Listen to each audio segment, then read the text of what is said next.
welcome. We are continuing with our special ground series from different parts of Jammu and Kashmir, bringing you a special broadcast on all aspects of this critical election, an election that is taking place in the shadow of terror after a series of terror attacks that took place just 2 days ago.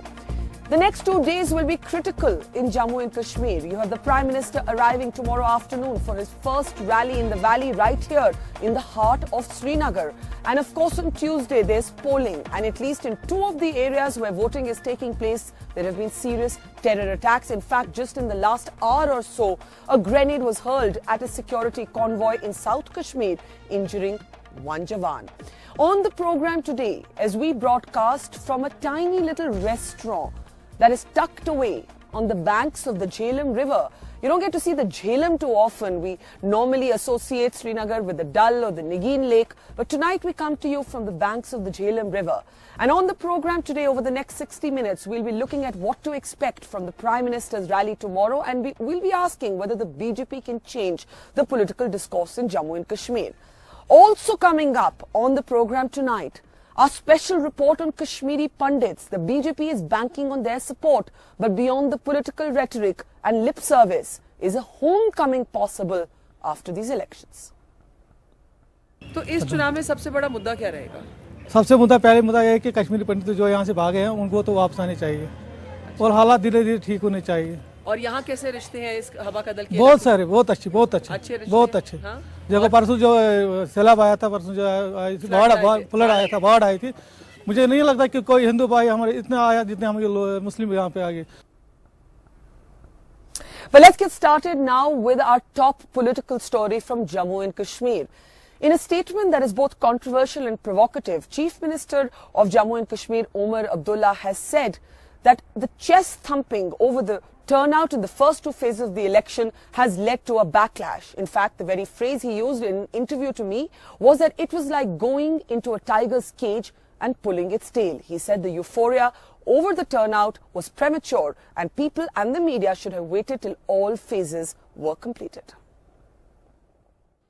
Do you believe that this election is different in other ways from the ones you've seen before? Much has been read into the high voter turnout in the first 2 phases, but then since then we've seen a spate of terror attacks. So how do you read the situation on the ground? Are people being too euphoric too soon? I think we got a little carried away. Why do you say that? Shouldn't we celebrate democracy? No, I'm sure we should. Absolutely. I'm one of the first people to celebrate democracy. I'm a product of democracy. But there were 5 phases in this election. I think the first phase, when we started thumping our chests and saying, okay, this was the defeat of the bullet by the ballot and the separatists were now absolutely non-existent and terrorism had been resoundingly defeated. We actually went into the tiger's cage and pulled its tail. What you see is a backlash to that sort of chest thumping. These guys are out to show their existence, and unfortunately they've shown their existence in the most bloody way possible, where we lost more than 20 precious lives yesterday itself. So, are you therefore suggesting that when you celebrate the turnout, when you celebrate the fact that this time the boycott politics have not been the typical, calls for people to not vote, you're actually provoking terrorists? I think what we're doing, well, as I said right in the beginning, I'm all for celebrating democracy. I just wished we had waited for the first 4 phases of this election to have given over. I would be the first person to set off fireworks outside my house to celebrate democracy, but not prematurely the way we did. Why is there a disconnect between the 2 major valley-based parties and the rest of the country when it comes to reading the turnout? Mehbooba Mufti, in an interview to me, said, this is bizarre. When Kashmiris don't vote, you condemn us. When we vote, you treat us as stooges. Why is complimenting the people of the valley to come out and vote, treating them as stooges? I would tend to disagree with Mehbooba Mufti's description of stooges. I do think we get a little bit carried away with turnouts. Somehow turnout is seen as a success of the election more than anything else. I think this is again a throwback to the early 90s, the previous elections where high turnouts existed. We thought that they were forced on people and people were dragged out to vote. Today you have a 70% turnout in places and there isn't a single complaint that people were actually forced to come out and vote. So while I agree with her that we pay far too much attention to turnouts, I'm not sure stooges is quite the way I would have described it. And you can watch that full interview with Omar Abdullah on the campaign trail that's coming up at 9:30 p.m. tonight. All right, let's turn our focus now to our special report on Kashmiri Pandits. Every election there is political rhetoric around the return of Kashmiri Pandits. But this time the BJP has promised reservations for Pandits in the valley. Is this something that can bring them back? Is this something that can enable a homecoming? From Srinagar's Hawa Kadal constituency, we bring you this special report. This is a constituency that was home to the Pandits, the epicenter of the flourishing Pandit community before the exile, of course, took place, before the exodus took place. And we look at the high-profile Pandit candidates to ask whether this time, can there be a change that takes the story of the Pandits from exile to hope?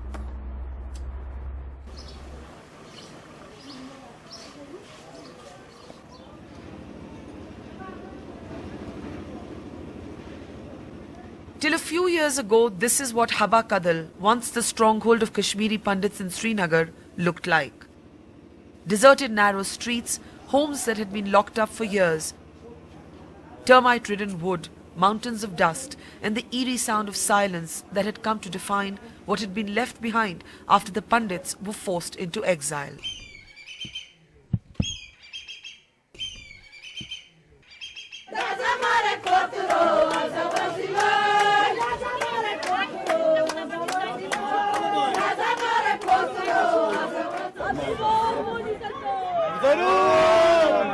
Today, the noise of politics has smashed the dead stillness that had come to be the reality of Hawa Kadal. The constituency, where less than 6,000 people voted in 2008, has seen an eruption of electoral activity in 2014, with a number of high-profile Pandit candidates throwing themselves into the fight. Sanjay Saraf, a Kashmiri Pandit contesting on a Lok Janshakti Party ticket, points to the Muslim supporters who surround him and says his community will not vote on religious lines. His party may be part of the NDA government at the centre, but he accuses the BJP of trying to divide voters by proposing reservations for Pandits in the assembly. BJP wants reservation for Kashmiri Pandits in the assembly. Do you support that? I don't feel like that. Why reservation for any other thing? Why to create caste factor? Why create a divide? Of course, why to create a divide section? Let us have an open section. We are all Kashmiris, those who believe our religion is Kashmiriyat. Kashmiriyat means Hindu, Muslim, Sikh, Ittihad. From the BJP, Moti Kaul, a 67-year-old engineering consultant from Mumbai, has returned to the land of his birth. Today he campaigns in the very neighbourhood where he was born and spent 17 early years. Like lakhs of others, he was driven out of his homeland during the insurgency years of the 90s. Now he argues that it's the BJP that has pushed the issue of his community from the margins of public attention to centre stage. What do you think are the BJP's chances in the valley? Because they've never opened their account, they're hoping to open it through you. Not only through me, there will be many more. I think there will be many more surprises. I think we are doing very well. Essentially what I'm watching and I'm seeing last 2 months is that there's a lot of good feel around everywhere. As the Prime Minister readies for his first rally in the valley, the BJP is hoping that the Modi chemistry and some clever political arithmetic will help it spread influence beyond the Jammu region. In 1987, there were close to 30,000 Kashmiri Pandit families in Hawa Kadal. Today, that number is drastically down to less than 40. The non-Pandit candidates like journalist-turned-politician Zafar Miraj, a candidate for the PDP, have thus taken their campaign all the way to Jammu to meet with migrant voters there. Miraj says Hawa Kadal has become a prestige battle for the BJP. Zafar Saab, Hawa Kadal is a seat that's being watched very closely. The BJP is hoping to open its account here in the valley this time through it. What do you think are their chances? Plainly, I don't see BJP here on this field. But they are going underground. They brought imams from outside. They are trying to, capture local imams and other people, and they are spending huge money. But I'm confident that they will not succeed in their designs. So, do you believe that this can become a healing point for the Pandits to return to the valley this election? Inshallah. The noise and colour of elections notwithstanding, the Hava Kadal seat is situated within downtown Srinagar, for long a separatist stronghold where election boycotts have traditionally worked in the past. As we walk through the gullies of the neighbourhood, several local residents refuse to offer comment on the elections. Then we hear these little children sloganeering. Election boycott! किसने सिखाया आपको ये बोलना? तो आप तो vote ही नहीं दे सकते, आप क्या बॉयकॉट करेंगे? हाँ, घर वालों ने सिखाया। हाँ, तो आप तो छोटे छोटे बच्चे, आपने कैसे सीख लिया ये? आप तो छोटे छोटे बच्चे, किसने सिखाया आपको बॉयकॉट की? हाँ, इधर आओ, इधर आओ, इधर। Soon we are surrounded by a group of animated and angry men who tell us why they will not vote. गरीब और लोग जो यहाँ पे सड़ रहे हैं, हर वक्त, ये आज की बात नहीं बताऊंगा, मैं हर वक्त यहाँ पे बता दूंगा, गरीब आवाम जो है मर रही है हर वक्त, हमारे अच्छे हुकूक नहीं मिल रहे हैं, असली ये बात है। तो आप वोट डालेंगे? वोट डालेंगे? दिल ही नहीं करता, कैसे डालेंगे? किसको डालेंगे? किसको डालेंगे? आप लोग वोट डालेंगे? क्यों, कैसे डालेंगे? नहीं डालेंगे।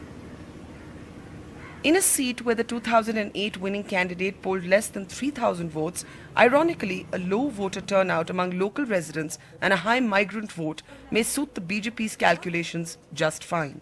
Here in Hava Kadal, once the epicenter of the flourishing Kashmiri Pandit community before they were pushed into exile, the BJP is hoping to open its account in the Kashmir Valley and end the psychological barrier of being essentially a Jammu-driven party. Home to an estimated 16,000 Pandit voters, the BJP might be banking on high migrant vote and a low voter turnout by the local residents. Either way, when you look at the name Hava Kadal, Kadal means bridge. And the big question is whether these elections can build a new bridge between the Kashmiri Pandits and the rest of the state. Today, there are those for whom the bonds with their Pandit neighbours never broke, despite threats and violence. Just down the lane from the centuries-old Ganesh temple Ganpatiyar, we meet Muhammad Abdullah, a local photographer. He opens up his album of memories for us. He takes us back to a time when he used to film mostly the Amarnath temple and Yatra, weddings of Kashmiri Pandits, and of course the ever-present Bollywood stars. Even today at his store, he says, he makes sure he keeps posters and photographs of saints and holy men sacred to both Muslims and Pandits.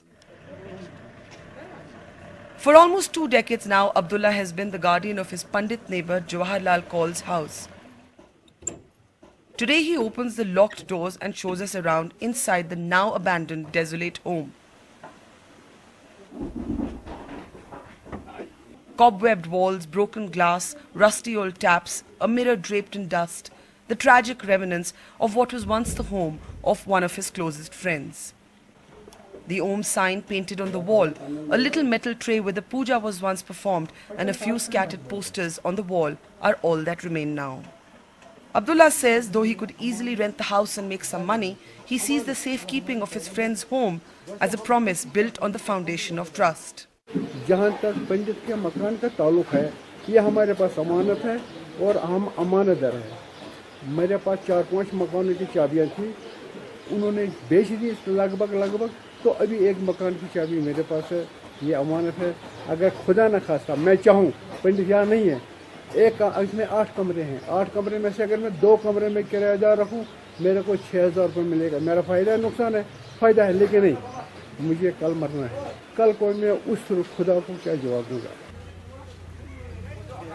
At another Ganesh temple in Hava Kadal, the pujari of the mandir, Maharaj Kishan, is among the rare Pandit families who did not leave the valley even in the worst years of violence. Kashmiri पंडित जो यहाँ से भागे हैं, उनको तो वापस आने चाहिए और हालात धीरे-धीरे ठीक होने चाहिए। और यहाँ कैसे रिश्ते हैं इस हवा कदल के? बहुत सारे, बहुत अच्छे, बहुत अच्छे। हाँ? जब परसों जो सैलाब आया था, परसों जो फ्लड आया था, बाढ़ आई थी, मुझे नहीं लगता कि कोई हिंदू भाई हमारे इतने आया जितने हम मुस्लिम यहाँ पे आ गए।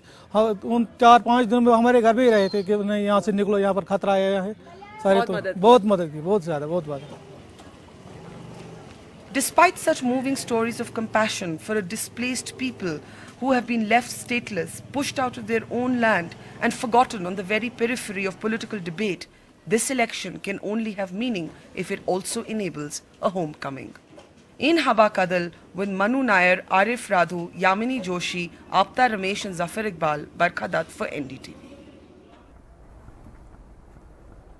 So as there's hope in the valley for Kashmiri Pandits, in Jammu the story is a little different.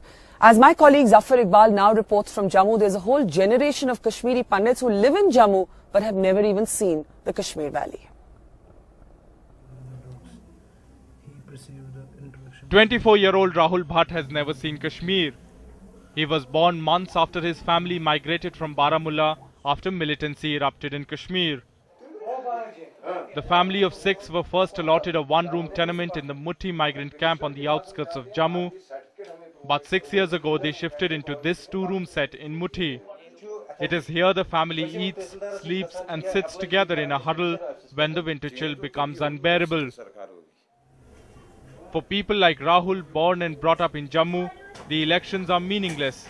He has lost all hopes of returning to the valley now. इस इलेक्शन से भी हमें कोई खास उम्मीद है नहीं, क्योंकि कुछ होता नहीं है.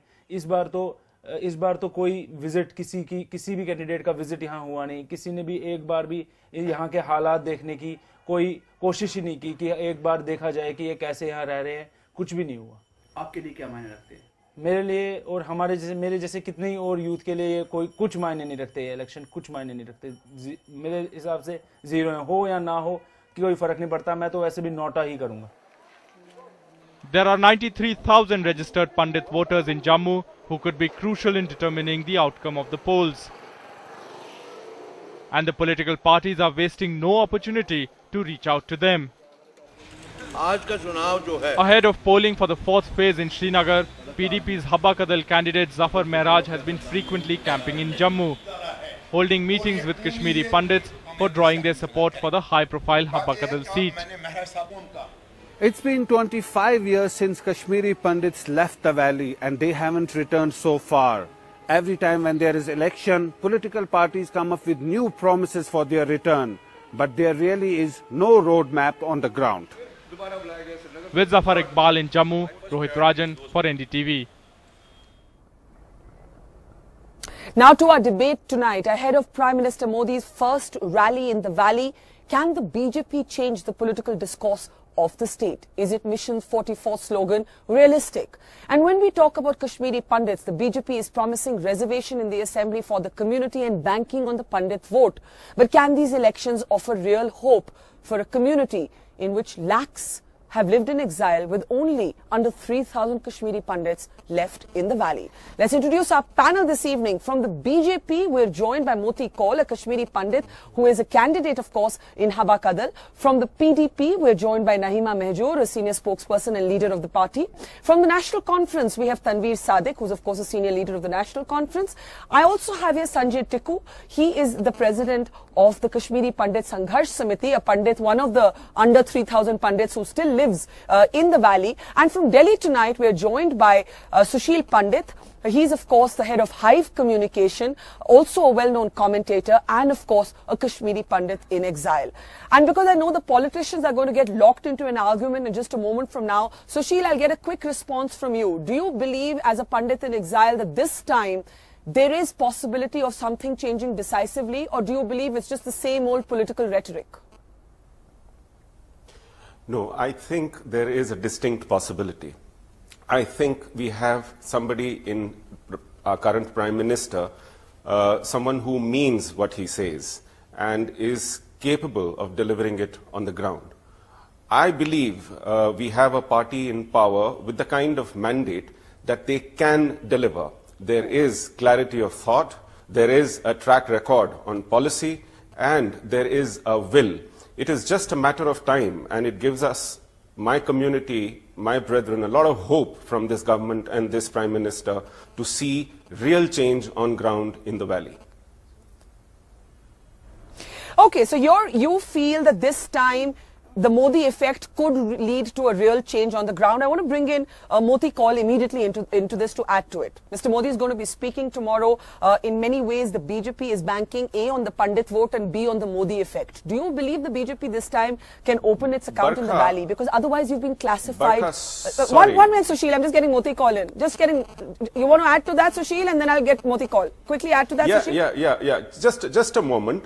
What I meant was not that there would be an impact electorally in the valley. What I meant was that the government seems decisive. Government has a very clear mind on what needs to be done. Whether they will have electoral dividends on ground in valley or not is the moot point. Okay, now let me bring in Moti Kaul. Mr. Kaul, do you believe, someone like yourself, you have lived in Mumbai in exile like so many people of your community, you're here back in Hava Kadal contesting. What is the BJP's messaging and can it open its account in the valley? Or do you believe like Sushil Pandit that irrespective of the number of seats in the valley, something is changing this time?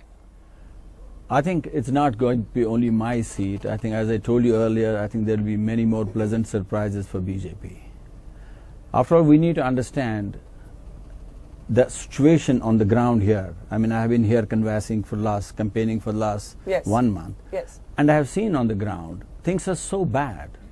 I mean, there are two sections. One is the displaced Kashmiri Pandits, how we have suffered and how we have gone through this 23 years in exile. That's one part of the story with which I have been related very closely. And the second part is when I come here in the constituency and I see such a devastation in terms of everything. Okay. I think 30 years back, in fact today when I went to my place where I was born and grown up, my 20 years of my first life, part of my life, I think I saw the same thing what I saw probably 30 years back. But can I ask you, your party has proposed reservation for Kashmiri Pandits, and today I was talking to another of your candidates in Hava Kadal, Sanjay Saraf, who's actually a partner of the BJP at the centre. He said, I totally oppose this. This is dividing us on the basis of religion. So quick response, do you support this reservation? I very much support it. I think it's the need of the hour. You have to understand politically we have been finished as far as Kashmir Valley is concerned. And now the numbers and the whole demography of the whole constituencies has changed so much. I think if you want relevance for us in the days to come, I think our political reservation is very important. Tanveer Sadiq, would the National Conference support such a proposal? See, it's not about supporting the proposal or not. It's about, the National Conference, even right from Sheikh Abdullah, we had a cabinet minister from this community. Even in the upper house, we had Pyare Lal Bundu. But neither of your parties, neither you nor your opposition PDP has any Pandit candidates this time. We do. We have an MNC right now. Vijay Bakaya Sahab is one of our member of the legislative council. A contesting candidate in these elections. No, but that's a separate story. Why is it a separate story? Why is it a separate story? It's because we have already given them representation in the upper house and the lower house as well. Okay. Yes. So but you haven't answered my question. Would you support the BJP's proposal in its vision document? I have a counter question. Why don't they talk about Gujars? Why don't they talk about Shias? Why don't they talk about any other dividing the society on religion then? Okay, I'll put that to the BJP. You want to respond to that and then name basically. I think Barkha, our this space is not entirely right. different. You have to understand. You have to understand our space in a different context. After all, if 23 years we are in exile and we have seen that our cause has not at all been put in space wherever we have gone. So we have seen that because of the political discourse which is going on in the state, our space, unless so you're saying there's a different kind of marginalization with the Pandits. Okay, I'll just allow Sushil Pandit to come in briefly and then to you, Naima Mehjoor. Sushil, go ahead. Thanks, Barkha. I think you are misreading when you say it is reservation for Pandits. It very clearly says that it is reservation for displaced people. It is not on religious lines. It is not on identity lines. It is for the victims of terror that was unleashed 25 years back. And there are others also who suffered from this. So that should be borne in mind very clearly. That's an important point. No, that is an important point. I should clarify that the exact phrase used in the vision document is displaced Kashmiri. So Tanveer, does that make you alter your position? And then the point should be we should ensure the rehabilitation and the but you're not saying yes or no. Bringing back Kashmiri Pandits. Where does the PD come in? And I do take Sushil's point that it's about displaced Kashmiris. Yeah, and it doesn't say Pandits. Yeah. Barkha, this reservation policy, whatever it is, whether they call it reservation or the displaced people, But this is a sort of a divisive politics. You are asking Gujars, you are asking Shias, you are asking other communities, and then Pandits. Pandits are part and parcel of the society. Why should they need reservation? Because they have been pushed into exile. Because there are less than 3,000 Pandits in the valley today. I would add, let them contest all the 87 seats. We don't have a problem. But neither of your parties have even given them a ticket. The problem is let them come out and vote. The problem at the end of the day. Okay, let Naima speak. She hasn't been allowed to speak. Complete your point. Sushil, one second. Naima, speak. 1 minute, Sushil. 1 minute. It's not about giving ticket to Pandits. Pandits are, if you see the PDP, we have lots of Pandits and we have got a full support of Pandits, whether they live in Jammu, whether they live in Delhi or So you would not support reservation for displaced Kashmiris. I'm now quoting accurately from the vision document. You don't give one seat to a person of Muslim community in Gujarat, and they have the cheek to say that we'll give reservation to Kashmiri people. Okay. Before I get Moti Kaul and Sushil Pandit to come in on this, Sanjay Tikku, आप तो यही रहते हैं, आप गए नहीं. There are less than 3,000 of your community here in the valley. आपको क्या लगता है कि इस बारी कुछ फर्क पड़ सकता है आपके लोगों के लिए? जहाँ तक हमारा जो ख्याल है, कोई फर्क नहीं पड़ने वाला है. ऐसे क्यों कहते हैं? क्योंकि 24 साल तो हम जद्दोजहद कर रहे हैं कश्मीर में. जी. और राइट फ्रॉम जी बोले. As Devgowda to present Prime Minister, we met all the Prime Ministers, Honorable Prime Minister, all the Chief Minister of the state. और हमने अपनी बात उनके सामने रखी. They are only talking about the return of our brethren who have been exiled forcibly in 1990, or they are talking about the rehabilitation of the militancy victims in the valley. Yeah. But nobody is taking care of the KPs who stayed back in the valley, who stood with the common Kashmiri at the time of the crisis. But wouldn't you want your other members pushed into exile to also come back? आप चाहते नहीं कि वो वापस आएं? As far as the political problem is concerned in the valley, I feel that they should not come back unless until the political. They should not come back. Yeah. But you stay here as a Pandit and you're saying they should not come back. Because our community, the remaining 808 families did not get any opportunity. So आप क्यों कह रही हैं they should not come back? Unless and until you just see just a few days back there was attacks on the security forces and on the common. You're saying it's not safe for them to return. No, when you are living here, I am living here. That's true. But what I have for the others also, they should come back. Madam, just home. Yeah, I agree with you, Naima ji. I agree. This is a very strange thing that आप safe रह सकते हैं, लेकिन वो ना आए वापस. हम कैसे safe रह सकते? नहीं, जो vulnerability है वो. How we have lived for last. कि कुछ अपने घर वापस ना आए. How we have lived last. Okay, let me take this to Sushil and Moti Kaul. Then Sushil Pandit, go ahead. Yeah, Sushil, go ahead. Yes, Barkha. I think I can understand the dichotomy that you are amazed at. He is saying that while they are managing to survive, they have stayed on. But the point is, the threat that drove away most of his community looms large still. The capability on ground has not diminished. It is at will that they strike, and they strike armed cantonments and soldiers. Forget soft targets like civilians. They can strike at will anytime. That they choose not to is their lack of will. Should there be a will, they can strike. So but do you believe? But Sushil, are you suggesting that the Pandits? No, but Sushil, are you suggesting that the Pandits would be specifically targeted because the militant attacks leave everybody who lives here vulnerable? You are right, Barkha. The point is, Pandits cease to remain a prize target anymore because the reason they were targeted earlier was to drive them out. Now that they have driven us out, there are diminishing returns to hitting us. Now they would hit security forces. Now they would hit other targets. The point is, as soon as we return, and we have returned in the past 2.5 decades, twice or thrice, there have been massacres. There has been Sangrampura massacre. There has been Nadi Marg massacre. People who've returned have been killed en masse. So the point is, there have been threats. Even Gilani says, don't get them to come back in clusters. They will have to go back to their houses. They're dictating terms. So the ground situation, the mindset and the capability of those who killed us and drove us out is intact. There is no change in that situation. And how can people, an entire community come back only to A lot of water has flown. What it was in 90s, it's not the same now. I know that even the majority community has the Pandits had a proposal of separate enclaves, and everybody said, all the parties here said no to it. You have been to Habakadal, you have been to places like Rainawari. They've all lived together. We can't just put them into clusters and ghettos. That's not possible. They are a part and parcel of the society. Why do they want these ghettos? I don't know. Don't say are. I mean, why don't they live with the BJP, community? please stop using present tense.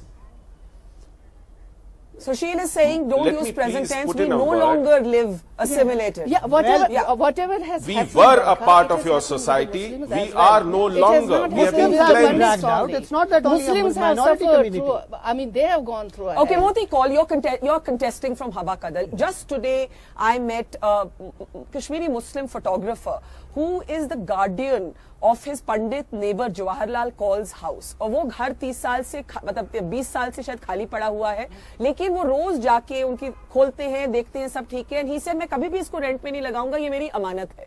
So I think what the other politicians are suggesting is don't talk about ghettoization, don't talk about separate enclaves. Where do you come in on that? Barkha, I think you have to understand what Sushil was trying to reach out to. 23 years we are out of this particular place. Now, after 23 years, we are trying to get reconnected. Now, tell me, in what format can we get reconnected? You come and have your homes back. Okay, now, let me understand. First of all, this question was asked to me before also, because I have been president of All India Kashmiri Samaj. Now, let me tell you one thing. Now, is it a viable thing to think about? We have hundreds of thousands of houses which have been finished. Where are we those? Are you going to give me those houses back? I mean, these are not most practical of the houses things. You have already sold. Okay, now you can buy. I will buy. You have every right to buy here. My dear, try to understand. I mean, when we talk about return, you have to talk about many things. You have to talk about psychological factors. You have to talk about security factors. I mean, people have not been here for 23 years. So what we are talking about, I mean, whenever they are talking about conclaves and all that, is basically. Okay, Tanveer, quick response. There is a package. Everything is there. We made a conducive atmosphere. The problem is we cannot put a gun and then tell them to come back. No, my dear. I think that's not the way you're going to put it. I'm afraid that's not the way you're going to put it. Barkha, you have to understand because Kaul Sahab is fighting election here. Yes. It's not a question. You have to understand how many people can afford the BJP and the National Conference in rare agreement here. I think this is going Okay, Sanjay Teko, आपने कहा कि वापस ही नहीं आना चाहिए, security environment is not conducive, तो फिर कैसे कुछ बदलेगा? देखिए बरखा जी, अब ये ग्राउंड रियलिटी है, क्योंकि यहाँ का जो सिस्टम है, चाहे यहाँ का जितनी पॉलिटिकल पार्टी, चाहे नेशनल कॉन्फ्रेंस हो, पीडीपी हो, कांग्रेस हो, बीजेपी हो, वो उनके जब भी उनकी गवर्नमेंट आ जाती है स्टेट में, और जहाँ यहाँ पे जो एडमिनिस्ट्रेटिव सेटअप है वो नहीं चाहते हैं कि कश्मीरी पंडित को फिर से वापस लाया। क्यों आप ऐसा कह रहे हैं? क्योंकि आप कह रहे हैं कि नईमा मेजूर और तनवीर सादिक नहीं चाहते कि पंडित वापस आए। Simple example. I have to get the state subject because like I said, we can't just drag them back. My DC is asking me to get the NOC from the non-migrant certificate from the revenue department. Well, therefore what? That is official. No, it is not official. Yes, Okay. Our friend is talking about a package. Yes. We have a previous Prime Minister's package is 8 years old. Where is that? Has it gone one inch ahead? Where is it? Now, Tanveer Sadiq and Naima Mejoor, my question to both of you is, you have criticized the BJP for not giving enough representation to Muslim candidates. Do both of you accept the same criticism of giving no representation to Pandit candidates? Naima? Because I said, if we haven't got the Pandit candidates, but we have got a majority of Pandits in our party and they are running this show in Jammu as well as in Srinagar. Most of the Pandits are supporters of the PDP. Pardon me. I mean, this is a pity that you are saying that they are supporting you and you could not give a candidature. I'll tell you that we have given representation to this community in the upper house. Now, because of the boycott, a lot of people don't vote. So what, because in a place like Habakadal, majority of the people who vote were Muslims. So obviously a candidate from the Muslim community won from there. But we have given representation. It's not that we just forgotten that. No, I mean there are no contesting candidates, which is the same thing that the BJP was criticized for when it came to Muslim representation. Now, Sushil Pandit, my question to you is, look ahead at what the Prime Minister may say tomorrow. You say that this Prime Minister could make a difference. What do you think the BJP can change? Because you said it's not about electorally opening its account in the valley, it's about the messaging. I agree with you, Barkha, but at the same time, I would like to remind everyone listening that Narendra Modi is not a regular run-of-the-mill politician. This person has shown how different he is in dealing with situation and how his unique solutions to intractable, seemingly intractable problems work. I think tomorrow he would be the first Prime Minister who, even in the middle of an election, would reassert the fact that no matter how the neighbor across the border challenges India and its democracy and its capability to keep itself intact, we will give a resolute response. I think Narendra Modi tomorrow is going to... He wants to abrogate Article 370. He wants LOC to be renamed. No. He has two-third majority. He hasn't done anything till now. And they have the audacity to say that he is so strong that he can do things. Now, he is coming tomorrow. The whole city is under siege. It's very unfair for every political party because we can't campaign outside in Srinagar. Is this the... Mr. Bhatt, in the last 25 years, no, this is Tanveer Sadiq. Mr. Sadiq, yes, I'm sorry, I'm not able to see. Yes, in the last 25 years, whether it was NC or PDP government in the state, no chief minister, no minister, no MLA or MP could move around without the shadow of bayonets covering him. It is because of the national conference that Mr. No, Modi sir. is coming here and you have yourself no security on the street. In Srinagar, sarpanches are sitting ducks. In Srinagar, in Valley. It's very good to talk from Delhi. You have lost ministers. Okay, now you're both speaking together. But it's like which shows what is the level of security. What will he do now?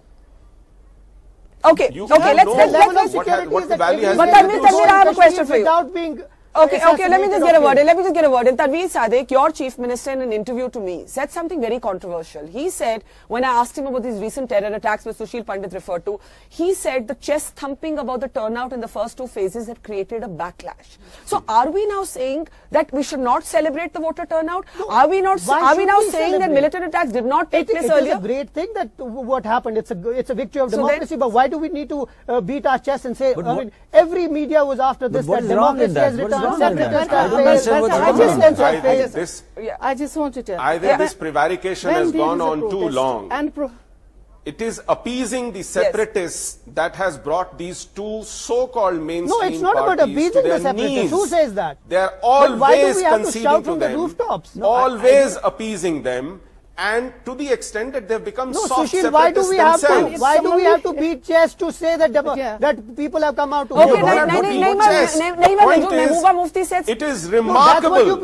It is remarkable for any country facing insurgency of this magnitude. It is remarkable for democracy. It is remarkable for any democracy. Challenges. Okay, thing is, last time for last comment. Any nation, any democracy. Okay. Because 1 minute. Mehbooba Mufti said something similar. She said you're treating Kashmiris as stooges because they voted. Why are the Valley parties not willing to celebrate the vote? No, actually, she says because the hype created by the media, Indian media particularly, about this voter turnout.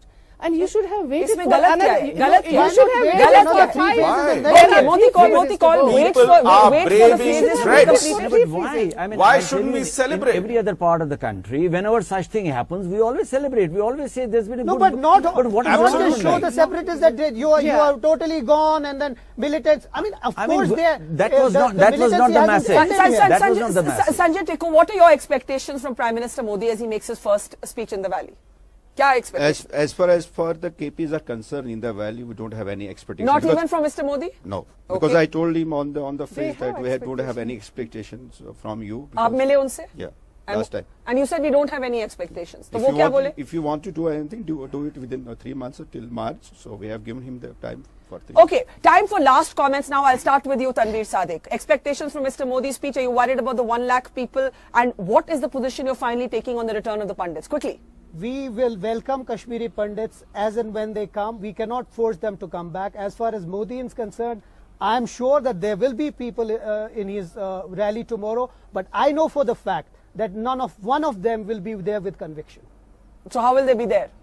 What are you Everybody suggesting? knows. No, what is your charge? Everybody knows Moti why Kaul, they come will in on be that. there. I think it's ridiculous. I think the way I have gone through the campaigning, I think the whole mood is changed virtually in Kashmir. I don't know what we are talking about. I mean, when Modi ji comes tomorrow, I can tell you hundreds and hundreds of people are looking forward to listening to him. Okay, Naima Mehjoor. I have expectation, and the PDP has expectation from Modi. Only one thing: if he continues the process which Vajpayee has started, and we will welcome that. Apart from that, the divisive politics. Why should we expect anything from him right now? If he stops the divisive politics, we will welcome that. Sanjay ji, आपको लगता है कि आपकी life time में पंडित वापस आ सकते हैं घर? Yeah.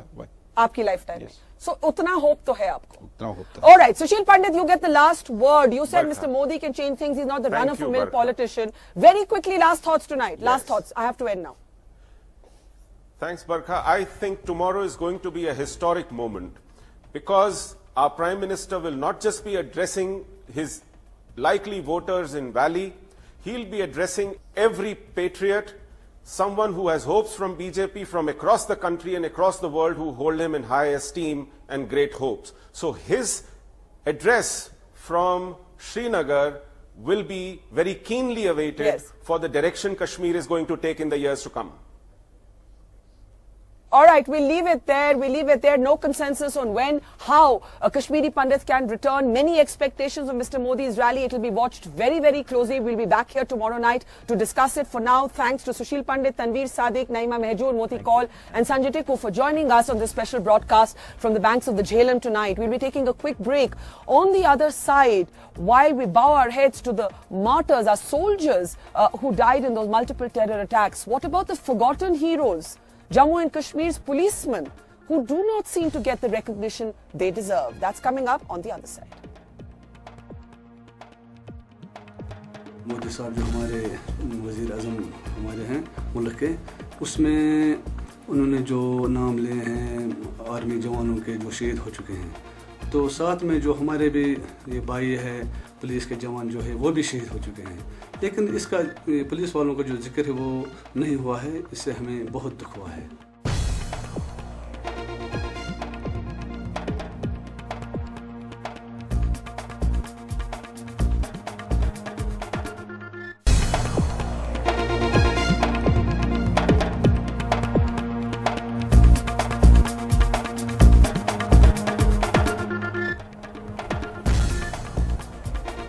Welcome back. You're watching our special broadcast from Srinagar. We'll be continuing with our special ground reports. Now, as the country mourns the passing of the soldiers who were martyred in the multiple terror attacks that took place earlier this week in the Kashmir Valley, what of the Jammu and Kashmir police officers? Do they remain on the margins of public appreciation? Nazir Masoodi brings you this report. A special prayer meeting by Jammu and Kashmir policemen at the Police Lines Mosque in Srinagar, reciting verses of the Quran and seeking blessings of Allah for their 3 departed colleagues killed during the terror attack on an army installation in Uri on Friday. Assistant Sub-Inspector Mohammad Akbar, Head Constable Abdul Majid and Constable Sanjay Kaul were killed when they rushed to help the army repulse the attack at Mahura Army Base. But as the country pays homage to 8 brave army soldiers who were killed in the attack, relatives feel that the policemen who laid down their lives have been forgotten.